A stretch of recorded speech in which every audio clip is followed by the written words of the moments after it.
Hi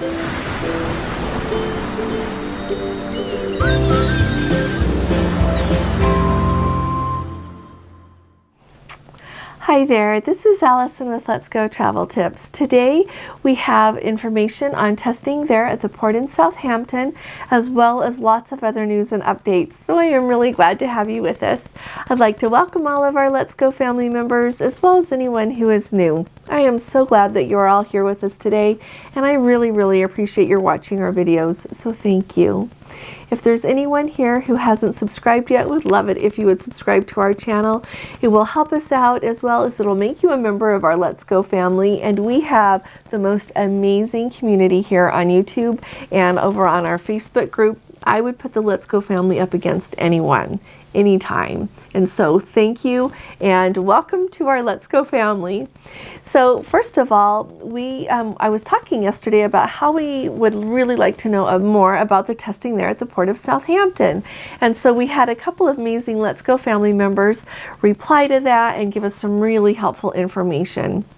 So first of all, Gil lives over in the United Kingdom and sailed just last week. Today is Saturday, April 16th. Just a week ago, they were boarding the Sky Princess there in Southampton and said that Princess was giving free testing right there at the port. Now remember that in the protocols it says that it costs $60 US for testing there at the port, but last week it was free. And so anyone else who is sailing like this week and as we roll forward, would love it if you will just keep us up to date with anything you notice like that. If the testing is free, how the testing is going, just anything about embarkation and about your cruise, we would all love to hear about it. So thank you very much, Gil, for letting us know. They also said that before they went, they used DAM Health, D-A-M Health, and got their testing done there, and that Boots Pharmacy and Lloyd's Pharmacy does testing also. And if you haven't been to England, they have locations for those all over the place. I very specifically remember Boots Pharmacies being very easy to find. And so if you're going to go and be over there a little bit before your cruise, I don't think it's going to be hard to find a place to get tested. And then also just keep in mind you can get tested at the port. If that's the easiest for you, just go do that. I think that's what I would do, but it depends on where I would be before and everything. So just kind of keep all of that in mind. And then we also had a Let's Go family member, Judy, who also lives in the UK. And I really appreciated that she told us that let's see, she pointed out how efficient the testing is at the port. She says it is extremely efficient. They take your luggage, then you go where you show your documentation, you know, your passport, your proof of vaccination, all of this, and then they test you, and you have to wait about 20 minutes until your test results come back. And then once you've got that negative test, you just go collect your medallion and go get on the ship. She said it is extremely smooth. She said for people that want to do it somewhere else, that there is a good testing center in West Quay, and if you don't know how they spell Quay, it's Q-U-A-Y, shopping center, and it's called the Regenerative Center.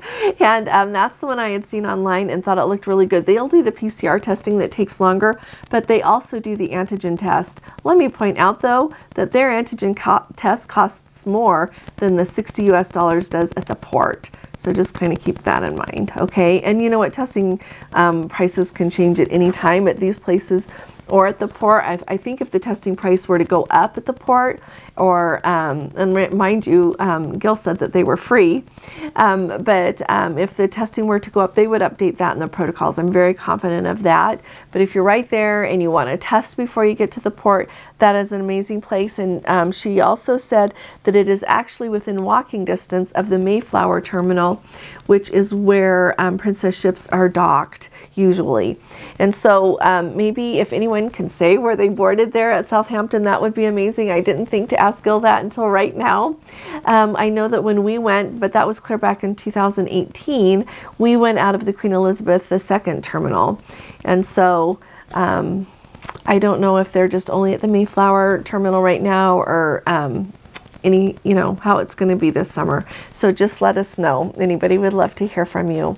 So that's everything about testing. I think that's remarkable. That is so handy. It makes me really glad that that is going so smoothly there at the terminal and that it was even free. You can't beat that. The next item that I wanted to let you know, and I don't usually comment very much on this, but for some reason today I think it just hit me extra close to my heart.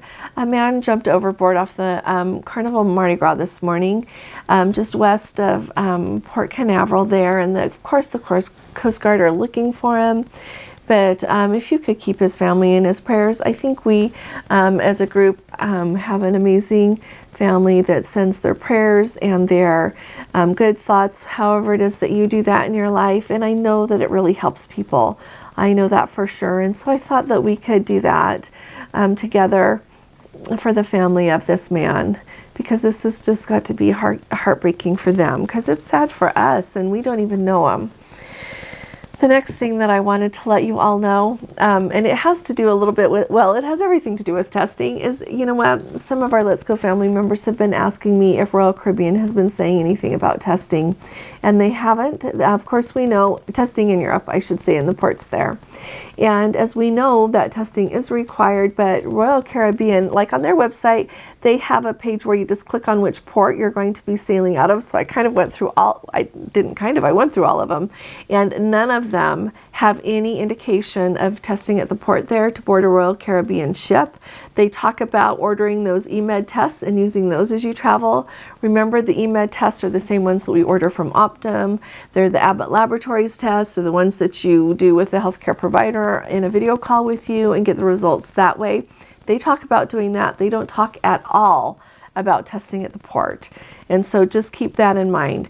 Those of you who are going to go to Rome, I'm getting a lot of questions about that. If I were going to Rome, well, I'm going to Rome, but if I wanted a test before I get to the port, I would book it with the tour guide. The reason I say that is we have been on some of their tours before. They do an excellent job, and what they do is they book a COVID test for you, and I checked with them. It's in a location close to Termini there, so it's very handy. They're in Rome, and they actually book a time slot for you to be there, and they follow up and make sure you really have that time slot so that everything goes really smoothly. You just show up, you get your test done. So that's what I would do. It doesn't mean that it's the only way, but I know that there are other pharmacies. You do see pharmacies there in Rome. I would bet that they do testing, but that's the choice that we have made. And you know what, if you stay, I think that we're probably going to stay across the street from Termini at the Best Western, just because it's so handy for everything. We have stayed at some Airbnbs, and my daughter and I always stayed at Airbnbs when we traveled, but sometimes they don't have elevators, and it's up a million flights of stairs, and I cannot have my husband doing that, lugging luggage right now. His lungs can't do that.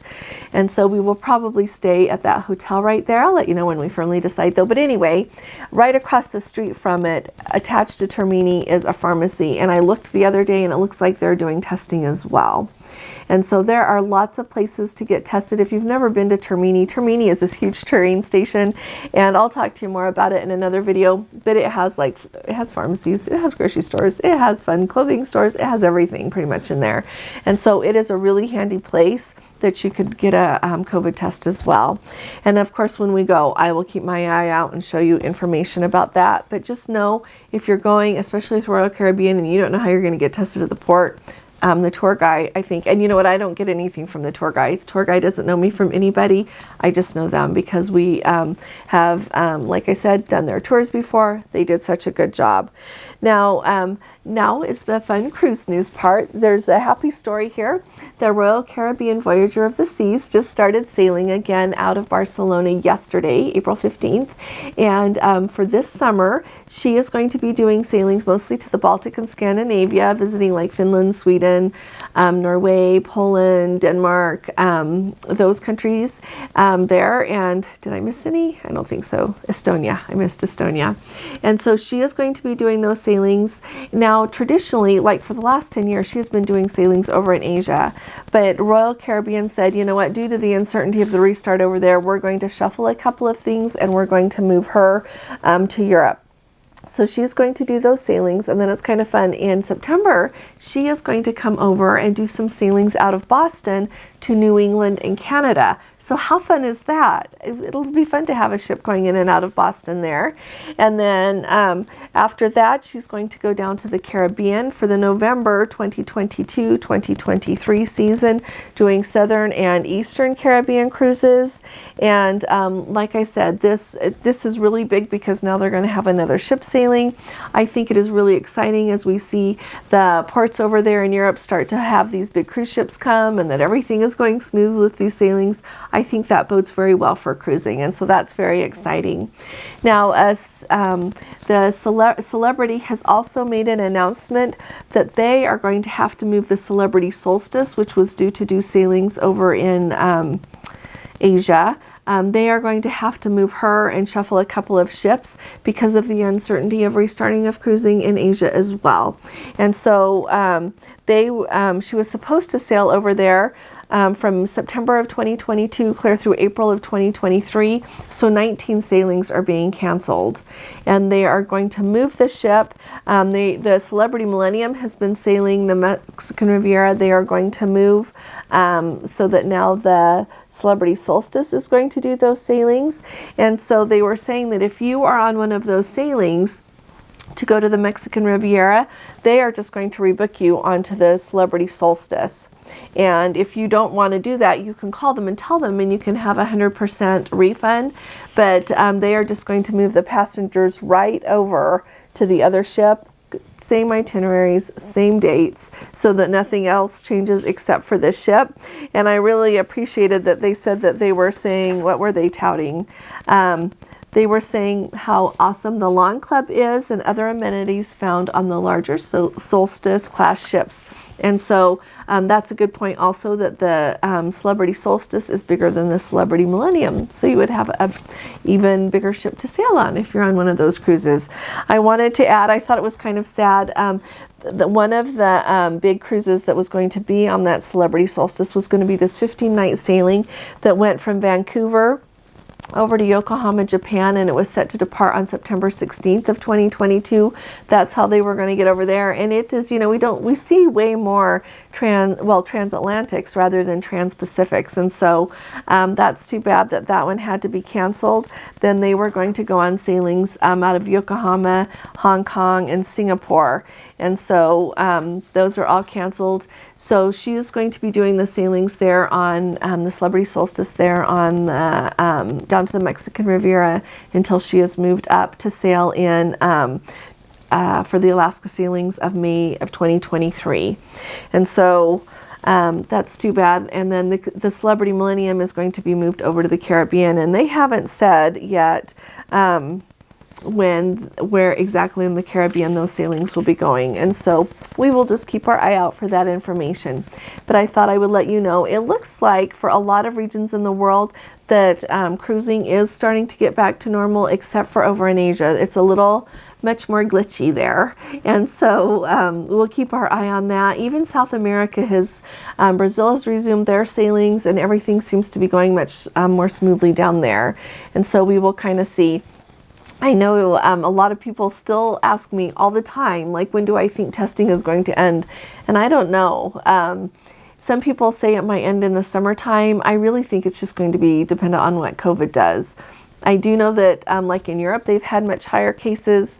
I keep watching the numbers since we're going to go there. It seems like they're coming down a little bit again, but I do know that in the east coast of the United States, they are rising a lot again. And so I think it's just going to depend on what the CDC decides to do about it and what the cruise lines deem is, really okay to do. So we'll just have to wait and see, I guess, is the way we sum that up. Now, I've just got a couple of onboard updates for you. So Michael and Jane just are getting off of the Emerald Princess and going home. And let me tell you what they had to say. So like today, they're going home. And they had a really good time, and they were just disappointed in a few things. And I really think that this helps us get a good picture. They said that the entertainment was very thin, and there was no party band like Infusion or Static on that cruise. That some of them, you know how like when you go on a cruise and you find a band that plays really good, it's fun to go like to the different venues where they play at, or a certain singer, or things like that. We always do that.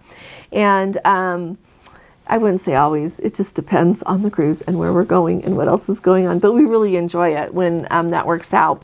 And so they didn't have a band to do that with, and then they said that the ship is a little bit worn. They can clearly see why she needs to go in for a refit in October.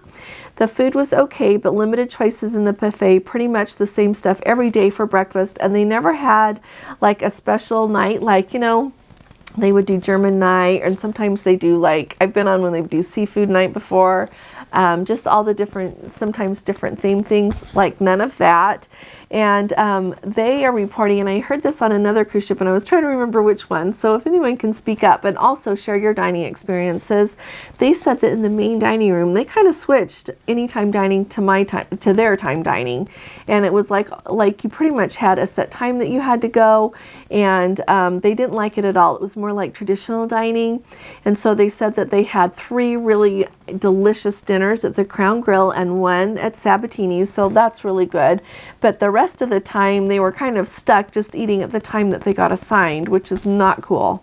That's not anytime dining. And I think that is one thing Princess needs to work through pretty quick. People don't like that. Like, I don't like that. And so I don't think any of you like that either. And so they had that, so that wasn't good. But I love that they just said that they still had an amazing time. They're really glad they went. And so like I said, if any of you can share what your experience has been with dining lately, we'd really like to hear.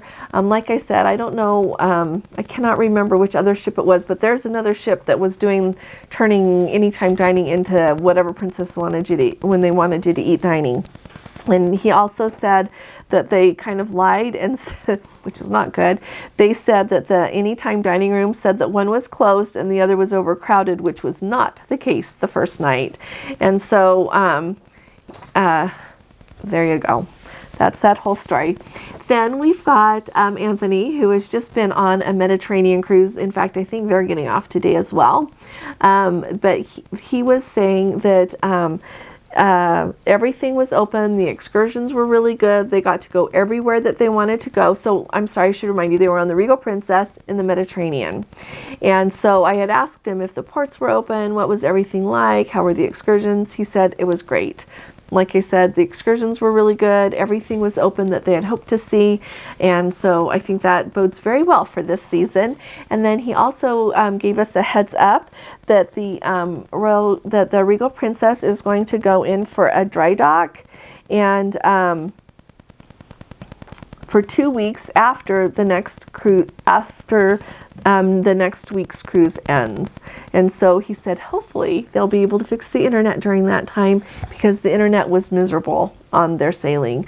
And so I hope that when she's in dry dock, they're working on the internet, because when we go on the Regal Princess, Gordon and I thought it would be so fun to get to do some sailways, and of course out of Rome, but out of some of the most beautiful places.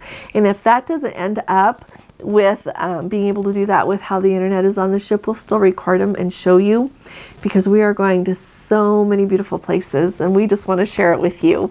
So I really appreciate the updates that all of you give us from the different ships that you're on. I'm going to have more of those in my video for tomorrow. I wanted to give you 2 tips that some of our amazing Let's Go family, Heidi says that take a photo of where you park your car, which is a good idea, where you park your car at the airport, like if you're going on a long trip like a cruise or something else, so that then when you get home it's really easy to find. Gordon and I always park at a place it's called the Parking Spot, and it's an off-airport site, and I know that they've got them at lots of other airports, but they've been really good to us. We just park the car, they're right there to pick you up, they take you over to the airport, and then when you come back, you just hand them the little card and you write down, like, you know, the aisle and your slot parking spot number, and then they just take you right to it. And so if you've never done that, and at our airport it is way cheaper than it is to park at the airport in long-term parking. And so just thought I would share that with you. Then also our Let's Go family member Rick said to also take a photo of your luggage, so that then the people who are trying to help you find it can find it easier because they know what it looks like. And so I think that's really good. So, you know, sometimes if you've been at the airport, I hope this doesn't happen very often, but if your luggage gets lost, then they know what they're looking for. Or I think also maybe if you have a porter helping you and there's a million people, you could show them a picture of your luggage, and then they would be able to help you better get the luggage off the baggage carousel. So that's all we've got today. I really appreciate you sticking with me. If there are any questions you have, put them in the comments below and I'll do my best to get to them. I am working on testing on the East Coast in Anchorage. Lots of things that I'm trying to find out for everybody. So don't think that since you haven't heard your reply yet that I'm not going to. I'll get back to you. And keep an eye on the videos, because if I get lots of questions, it's going to be in a video. So I will, if y'all appreciate these videos, would you please give this one a thumbs up, because that really helps us. I'll be talking to you all again really soon. You all take really good care. God bless you. Love you. Bye-bye.